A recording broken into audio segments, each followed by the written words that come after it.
We need to touch base with Sudha Suresh, MD and CEO of Ujjivan Financial Services, joining in right now. Mr. Suresh, good to have you on the show. There's been this mega blocks deal this morning. Before anything else, I just want to touch upon that.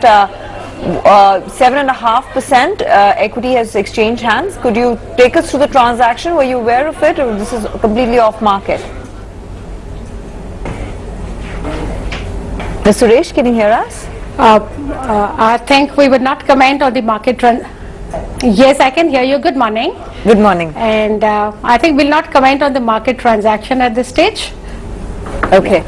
I just want to try my luck over here because, it's such a big transaction. It's almost 8% of your company's equity. Do you have any details about who's bought into the company, where the exchange has happened?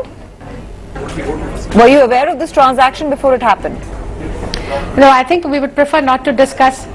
Okay.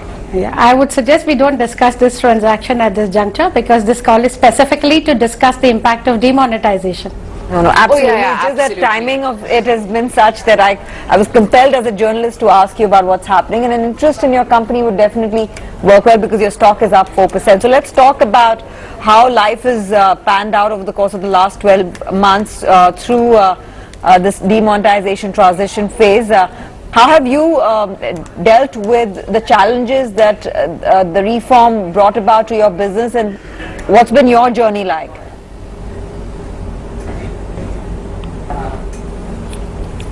Yeah, so I think overall we will touch upon the sector first, and definitely demonetization has been a huge challenge for this sector.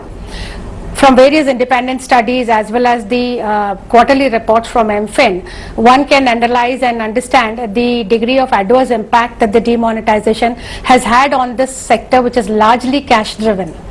So if you see across all stakeholders, starting from the government, the existing customers, the potential customers of microfinance, the microfinance institutions which have lent, and the banks which have lent to the microfinance institutions. I think across all the stakeholders, there has definitely been an impact because of demonetization.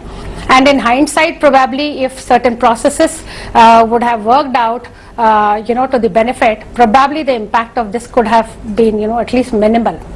Starting from the government, you see that for the last 2 years, the government has taken a number of measures to promote financial inclusion. You had the Jan Dhan Yojana coming, and then also to promote small businesses and micro businesses and entrepreneurship with the kind of mudra loans. I think the demand, in fact, unintentionally though, proved to be a macro political risk.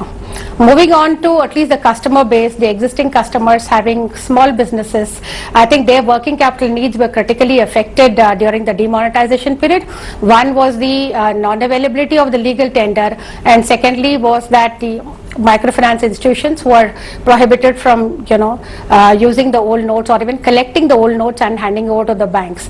So I think largely the customers with their small businesses were critically affected during this period. Also, the potential customers who were looking at microfinance loans largely got impacted, where the microfinance institutions were not in a position to lend and acquire new customers at this stage. Also, banks which have lent maybe also to smaller MFIs, to the medium and the large size MFIs, wherever smaller MFIs had huge credit issues and were not able to repay the banks, that again affected. So I think it has been a chain of events and definitely impacted various stakeholders. Having said that, I think we can look at two key parameters which got affected because of demonetization. One is critically the credit quality and the credit discipline which got affected. As you are aware, microfinance industry commanded an excellent repayment rate of 99%, and it had credit discipline which worked like clockwork. We had weekly, fortnightly or monthly collection processes across various MFI, and that had worked very strongly. During the demonetization period, both the availability of non-availability of the legal tender as well as the prohibition against repayment through old notes, both of this acted adversely, and the customers were not in a position to repay. As a result, the MFIs also had this cash crunch, and the disbursements also got impacted during this. Overall, we found that during the December quarter, the repayments, which once stood at 99%, the cumulative repayment rate stood at about 82%. Also, the culture having been impacted, you could find various reasons. One, there was some kind of political influence. The others were the rumors on the loan waiver. There were some willful defaulters. There were customers of the group impacting the other customers who would like to play regularly. Overall, I think the industry faced different kinds of parameters, because of which the portfolio at risk increased and the delinquencies also increased during the same period. Right. Ms. Suresh, during January to March, help us understand, right, just help us understand which states, according to you, are now seeing an improvement 1 year hence of demonetization in the MFI sector, and which states would you say are still showing stress?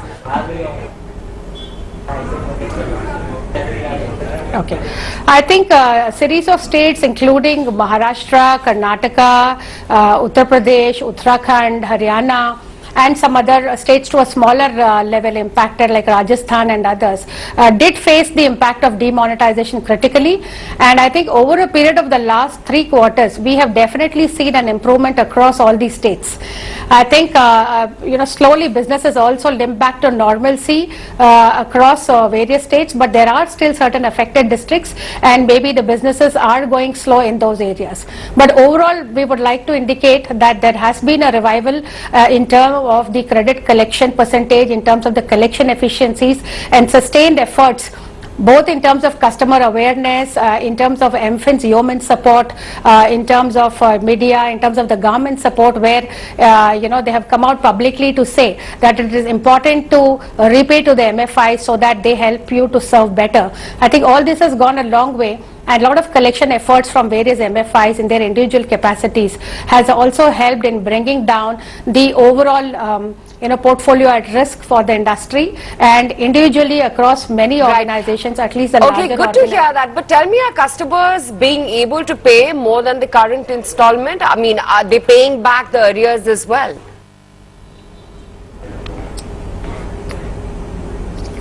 So what has happened is, very clearly, many of the customers may not be in a position to cover up their overdues and pay 2 or 3 installments at a time. So most of the MFIs, including Ujjivan, has allowed the customer to repay with that time lag. So let's assume that the customer had a 3 months lag and has started repaying sincerely from February month on month, and she continues to maintain a good track record. So all that is happening is that we are receiving the repayment with that 3-month lag, and that definitely augurs well, because such a loan is not an NPA. All that is happening is the tenor of the repayment gets extended by 3 months. Ms. Suresh, I'm sorry to revisit that story about the block deal, and I'm not asking you specifically about the block deal, but it reflects that there is confidence. If it's not sort of an promoter-led transaction, but it's more institutional-led, then it really endorses what investors are feeling about the business environment when it comes to MFIs such as yourself. What I want to understand is, in your meetings with a lot of institutional investors, and I know that you would meet a slew of them in one go, what is the one point that you focus on time and again to reflect the direction in which the business will go? Is it really asset quality management? Is it really about the disbursement potential? Is it gaining market share? Or is it also just the fact that there's so much consolidation happening in the sector, so you also might be looking at some inorganic opportunities? What is the focal point that you kind of sell your story with?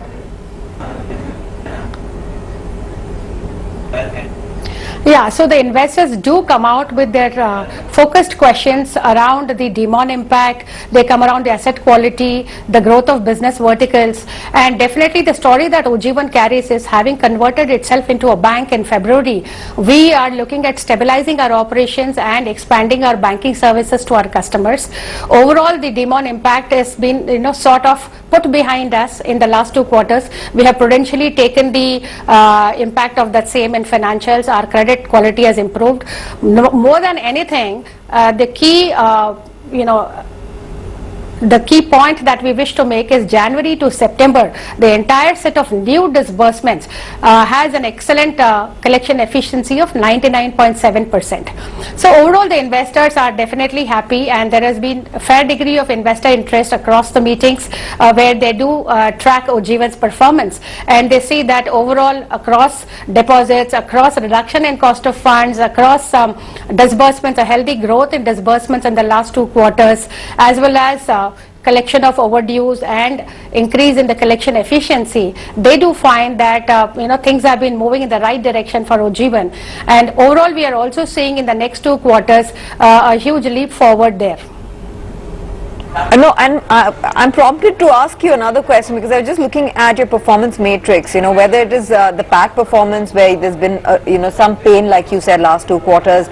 NPAs have still been some area of concern. Disbursements have picked up, but not as much as had demonetization not happened. That little hiccup didn't come by, speed bump so to speak, that things may have looked up.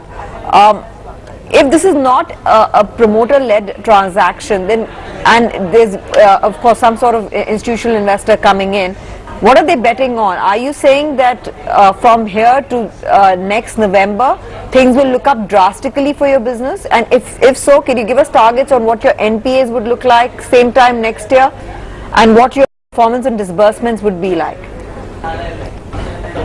Yeah. So as you say, investors have their own internal criterias, and we see enough interest across various investors in the company.